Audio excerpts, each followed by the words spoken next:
الحمد لله الذي خلق كل شيء فقدره تقديرا ودبر عباده على ما تقتضيه حكمته وكان بهم لطيفا خبيرا وأشهد أن لا إله إلا الله وحده لا شريك له له الملك وله الحمد وكان على كل شيء قديرا وأشهد أن محمدا عبده ورسوله أرسله بين يدي الساعة بشيرا ونذيرا وداعيا إلى الله بإذنه وسراجا منيرا صلى الله عليه وعلى آله وأصحابه ومن تبعهم بإحسان إلى يوم الدين وسلم تسليما كثيرا وبعد.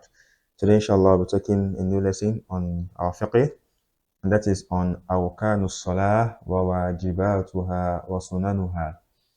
That is the pillars of salah and the compulsory acts of salah, and likewise the sunnah aspects of salah. So it says al-kalimatul jadida, the new words. When you say inhana means to bend or to be bent, something not to be in a straight line, uh, or to curve, something to be curved or to be curved. It's inhana. Yanhani, that is the mudayr. A'zum is okay, izam. We call that bones from azmu, bone. So a'zum, that is the plural, bones. Al-jabha means forehead. So one's forehead is called al-jabha, ay fil wajhi, on the face, on the face. Inkishaf means exposure.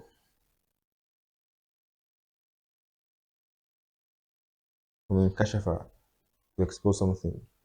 So inkishaf, exposure. I'tidal means something to be moderate. From i'tadala, something to be moderate. So I call it moderation. I call it i'tidal moderation, or we can also call it mildness, something to be mild. When it is mild, it is at the state of what? Of moderation. Wuquf, at least when standing, you should stand in mildness. You should stand moderately in standing. So tahleel is from the word halala. So that is to make something, to legalize something, to authorize. So tahleel here means, I call it authorization. We can also call it legalization. Tahleel, legalization. Yes, so to legalize something, to permit, so permission, yeah. Also be called permission. From halal. Get from halal, tahleel. So it is used for salat. If it is used for salat, it means something that is legal in salat. What is permitted in salat is tahleel. Al-munfarid means a singular.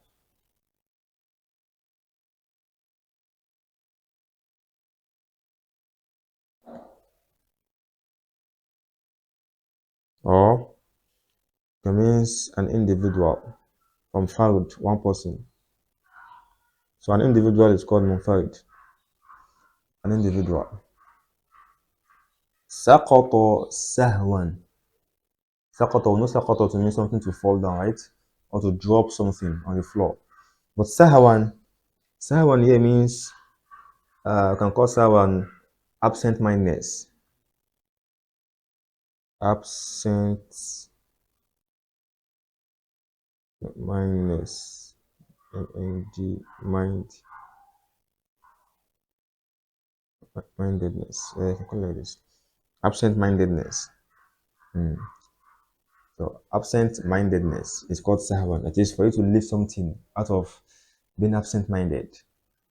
So sahwa means absent-mindedness, or you can call it carelessness. Yeah, you can call sahwa also to means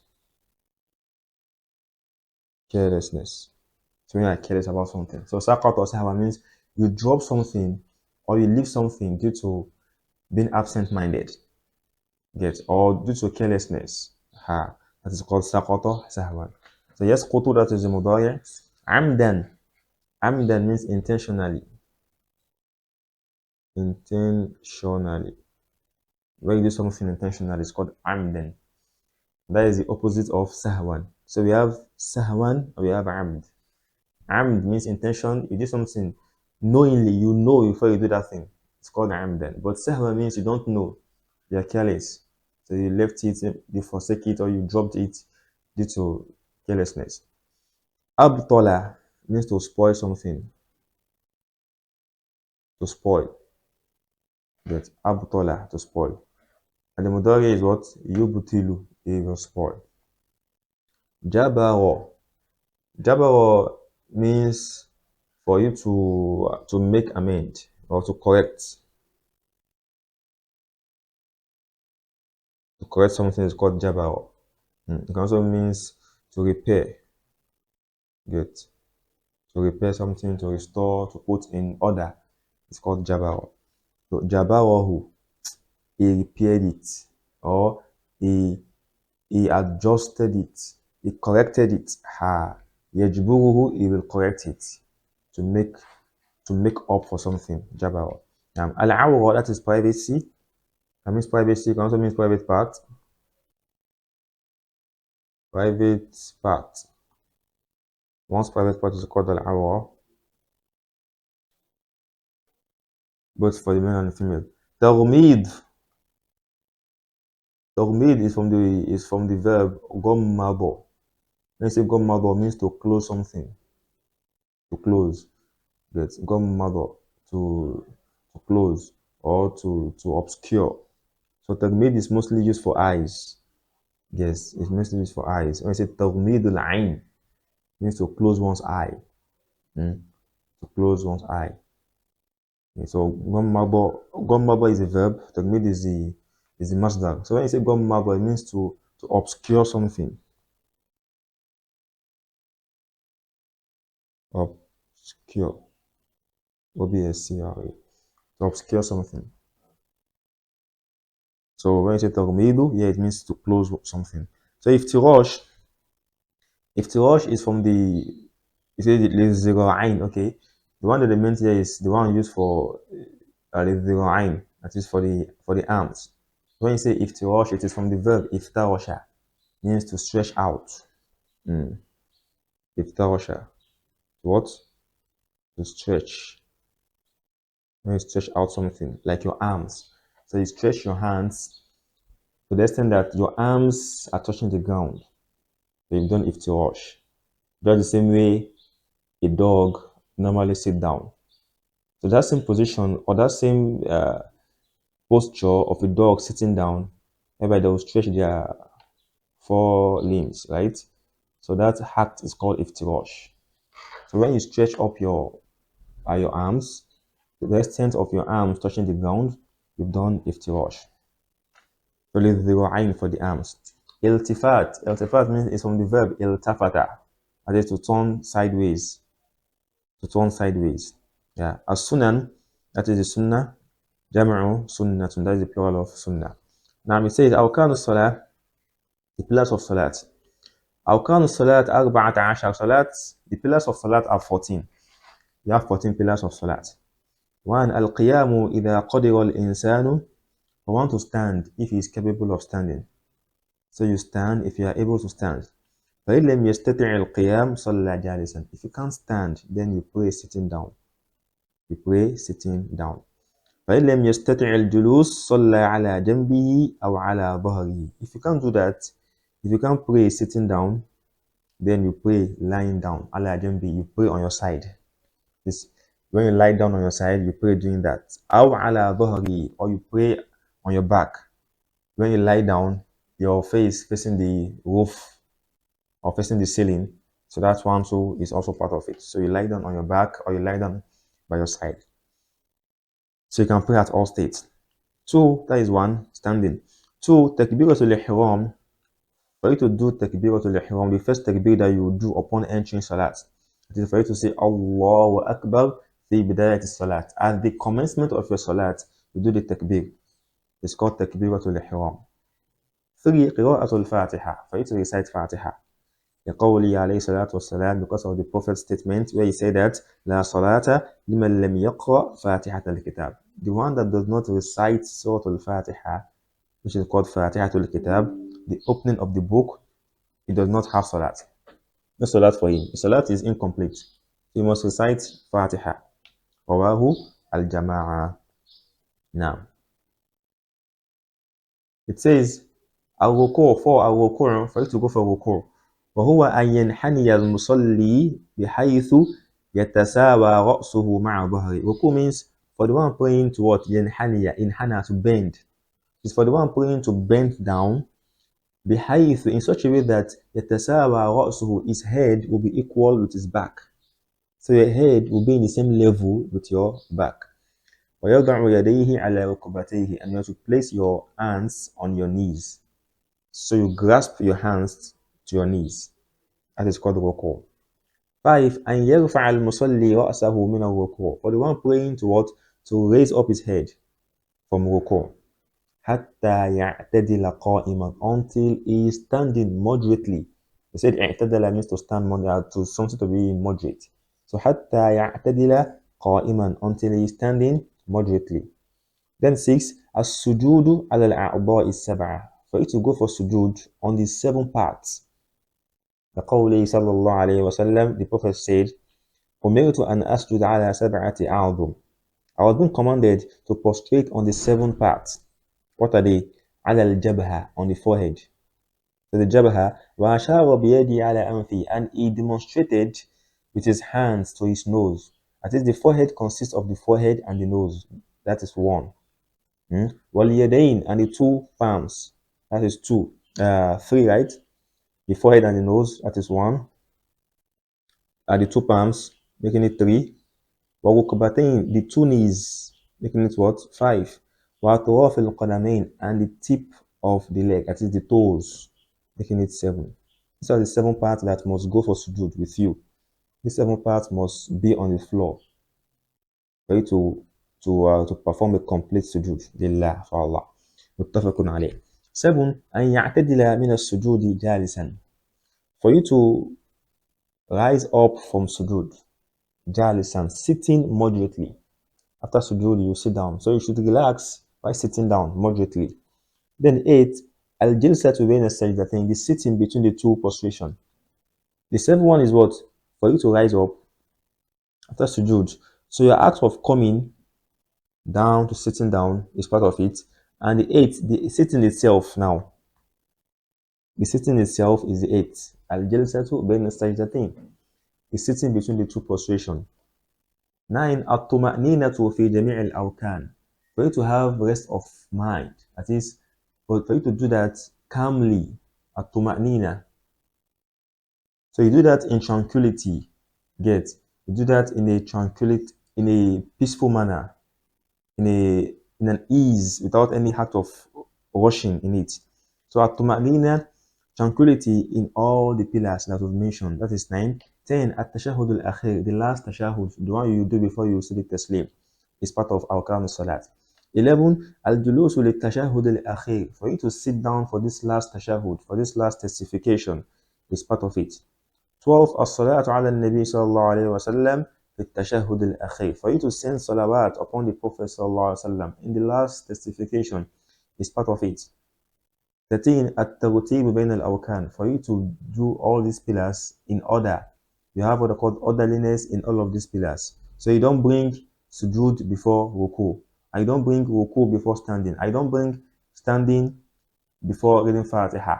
So all of this must be in order. At-tartib, they must be in order. فأولا, first of all, al-qiyam, then you stand. After standing, ثم قراءة الفاتحة, you recite Fatiha. After that, ثم ruku', then you go for ruku'. After that, ثم رفع من الركوع, then you rise up from ruku'. After that, ثم السجود, then you go for sujood. وهكذا لأنه صلى الله عليه وسلم كان يقوم بها مرتبة. That's how you have to do it, because the Messenger of Allah, it did it in order. It did all of these pillars in order. 14. At-taslim, then the taslim. قال صلى الله عليه وسلم مفتاح الصلاة الطهور وتحريمها التكبير وتحليلها التسليم. The taslim is part of the pillars of salat. where the Messenger of Allah says, sallallahu alaihi wasallam, that miftah salat at-tahur, the key to salat is purification. For you to have the key to salat, you must what? You must purify yourself. How do you do that? By performing wudu, ablution. After that, وَتَحْرِيمُهَا التَّكْبِيرُ, its prohibition, that is salat prohibition, is takbir. What does that mean? It means that once you've said your takbir, everything, any other thing that is halal for you has become haram. Like what? Like talking, like eating, like looking sideways, like thinking something else. All of this has become what? It has become haram the moment you say your what? At-takbir. That's the meaning of what? تَحْرِيمُهَا at-takbir. What will make its prohibition is takbir. So the moment you do your takbir, every other thing has become haram. You can't do them while on salah. وَتَحْلِيلُهَا at-taslim. And its acceptance or its authorization, its permissibility is taslim. That is, all of those things that were once haram while in salat will now become halal when after you've said your taslim. So once you've said your taslim, you can now look sideways, you can talk, you can eat, you can drink, and other things like that. So it has become halal back. رواه الخمسة إلا النسائي من حديث علي رضي الله عنه. So the 5 Sunan reported the hadith. We have Kutub al-Sitta, the 6 books. So 5 of them reported this hadith apart from An-Nasa'i, and the reporter was Ali رضي الله تعالى عنه. Now, wajibat al-salat, what are the composite acts of salat? 1. جميع التكبيرات غير التكبيرة الإحرام. Every other takbir apart from the first takbir you will do, which is called takbiratul ihram.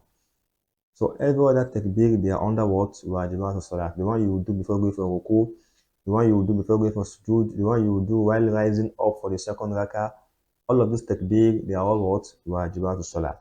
2. قول سبحان ربي العظيم في ruku. For you to say سبحان ربي العظيم in ruku is part of wajibat al-salat, the composite act of salat. 3. قول سمع الله لمن حمد للإمام والمنفرد. For you to say سمع الله لمن حمد, and this should be said by the imam alone. It should be said by the imam alone and the one praying alone, munfarid, the one praying all alone by himself without anyone joining him.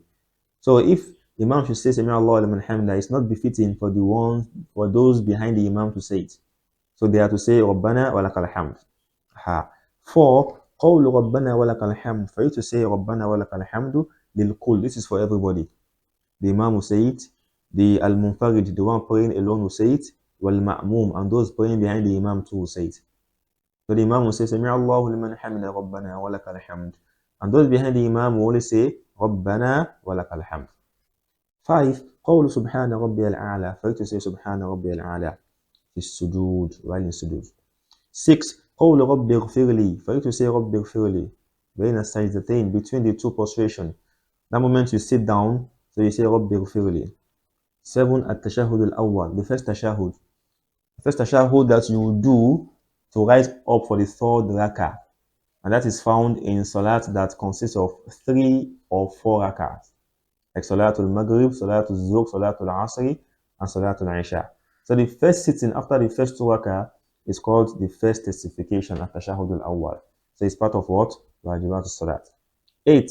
Al-Julusu lit-Tashahud al-Awwal. Sitting for this first testification. Sitting for this first tashahud is also what? Wajibat al-Salat. Now, we've known Arkan al-Salat and we've known Wajibat al-Salat. Now, what are the difference between al-Ruknu wal-Wajib? Al-Farq bayn al-Ruknu wal-Wajib. The difference between the pillars of Salat and the composite act of Salat. It says, إذا سقط ركن من الأركان عمدا أو سهوا بطلت الصلاة. If one should leave any pillar among all these pillars we've mentioned, how many do we mention here? We mentioned 14, right? We mentioned 14 arkan, 14 pillars. So if you are to leave just one out of any of these 14, be it you left it amdan, intentionally, you left it intentionally, aw sahwan, or you left it due to forgetfulness, absent-mindedness, carelessness, what is the state of your salat? Batalat as-salat, your salat has spoiled. So if you should leave ruku', in, let's say, the first rakah, you forgot ruku' in the first rakah. You now remember in the second rakah that, I did not do ruku' in the first rakah. That first rakah has spoiled. So you have to what? You have to bring up, you bring back the raka. You have to bring up that raka again. So that raka will not be counted as a raka because you've left a pillar of salat. وَإِذَا سَقَطَ وَاجِبٌ مِنَ الْوَاجِبَاتِ. But if you are to leave a compulsory act of salat, and there are 8, right? These are the 8 wajibat of salat. If you are to leave any of these, either you left it amdan, if you leave it intentionally, batalat salat, a salat have spoiled. That is one. وَمَا سَقَطَ مِنَ الْوَاجِبَاتِ سَهْوًا. But if you are to leave it, you leave it due to forgetfulness, absent-mindedness, جَبَرَهُ الْمُصَلِّي بِسُجُودِ السَّهْوِ. The one praying jabarahu, he will correct it, he will amend that salat by doing what they call sujood al-sahw. He will go for sujood 2 times. That is the sujood of forgetfulness, the sujood of absent-mindedness. وَكُلُّ مَا عَدَى الْأَوْكَانِ وَالْوَاجِبَاتِ فَهُوَ مِنَ السُّنَنِ. Anything that is apart from awkan, which are 14 that we've mentioned, or that is apart from wajibat, which are 8 that we've mentioned, they fall under what? فَهُوَ مِنَ السُّنَنِ. They are under the sunnah act of salat. وَلَا تَبْطُلُ الصَّلَاةُ بِتَوْكِ سُنَّةٍ سَهْوًا أَوْ عَمْدًا. Salat has not yet spoiled. Salat is still intact if you are to leave any sunnah of salat, be it you left it due to sahwan, forgetfulness, absent-mindedness, or you left it intentionally. The salat has not yet spoiled. You still have your salat. Now let's talk about the sunnah of the salat, the sunnah aspect of salat. 1. رفع اليدين عند التكبير. Raising up your hands when you takbir. So I can decide that, okay, I'm going for ruku'. If I'm going for ruku', but don't forget that you must raise your hands in the what? In the first takbir, right? That one is awkan. Good. Now in the other takbir, let's say the takbir for going for ruku', I did not raise up my hand intentionally. I decided that I don't want to raise up my hand. So I went for ruku' by just saying Allahu Akbar without raising up my hand. It's permissible. Because raising up the hand is what? Part of sunnah al-salat. 2. Qira'atu du'a al-istiftah. Reading the dua, the opening dua. Dua al-istiftah is the dua you have to say before you start reciting Surah al-Fatiha. That is after you've done the first takbiratul ihram. So that silence, you'll be silent a little bit bayna takbir wal qira'ah. And there will be a short silence between your takbiratul ihram and recitation of Surah al-Fatiha. So in that silence, you have to recite what they call dua al-istiftah, which is subhanakallahumma wa bihamdik wa tabaraka ismuka wa ta'ala jadduka wa la ilaha ghayruk. And some other dua like that. Allahumma ba'id bayni wa bayna khatayaya, and many other dua reported by the Messenger of Allah. So in that, if you decide not to do it, the salat is still fine because it is part of what? Sunnah al-salah. 3. Al-isti'adatu 'inda awwal al-qira'ah. For you to say a'udhu billahi minash shaitanir rajim before you start reciting Fatiha is also sunnah al-salah. 4. Qira'atu suratin ba'da al-Fatiha fi rak'atayn al-ulayn. For you to recite a surah after Fatiha in the first 2 rak'ah. Let's say I'm observing Salatul Maghrib and I recited only Fatiha and I go for ruku'. It's permissible because reciting a surah after Fatiha is not wajib. It's part of sunnah. It is among the sunnah aspect of salat. I can do that too in Salatul Subhi. I can recite Fatiha and I will go for ruku'. My salat is valid. So that it is better for you to recite a surah after it, so as to have the complete reward. You know that this sunnah part of salat, whatever you do, there is a reward for it, and we want to achieve the best of reward. 5. وضع اليدين على الركبتين في أثناء الركوع. For you to place your hands on the knees during ruku'. So now I can go for ruku' without placing my hands on my knees. So that is valid. But if you place it, you have reward because you are what? You are following the sunnah. 6. وضع اليمين على اليسار في أثناء القيام. For you to place your right hand on your left hand while standing. Some people, like the Malikiyah, they prefer that if they are standing for salat, they will free their hand. Their hands will be beside their waist. Yes, that is, they will not put their hand on their chest. So yeah, you say they're placing your right hand on your left hand while standing. So it's also what? Part of sunnah to salah. Sunnah to salah. 7. خفض البصر إلى مكان السجود في أثناء الصلاة. For you to lower your gaze towards what? You put your eyes to the position of sujood, the place you want to put your head for sujood. So you put your eyes, you restrict your eyes to that spot alone during salat. It's part of sunnah of salat. You can decide that, okay, I don't want to look at my place of prostration. I want to look at the qibla. My eyes should be facing up. In as much as there is no any distraction to me, no any obstruction or distraction while I'm observing salat, I can look at the qibla, but it's better to look what? To look at the place of prostration. Now, these are the words on the salat. Now, we have what are called mubtilatu salat. What are the things that spoil your salat? While praying, things that if you do them, salat are spoiled. One, al-kalamu fi athna'i salat. When you talk that is not relevant, that is not in connection with salat, like saying at-takbir, athkar, here and there. So if you just normal talk or talk that is outside salat, salat has spoiled. Two, al-dahik, for you to laugh. For you to laugh. So they're not safe for you to smile. Sometimes you may smile in salat. Yes. If you smile, your salat is still what? Still valid. Yes. But if you laugh, whether the laugh has noise, or you what they call giggle, or if you giggle by making a noise, what they call al-qahqaha.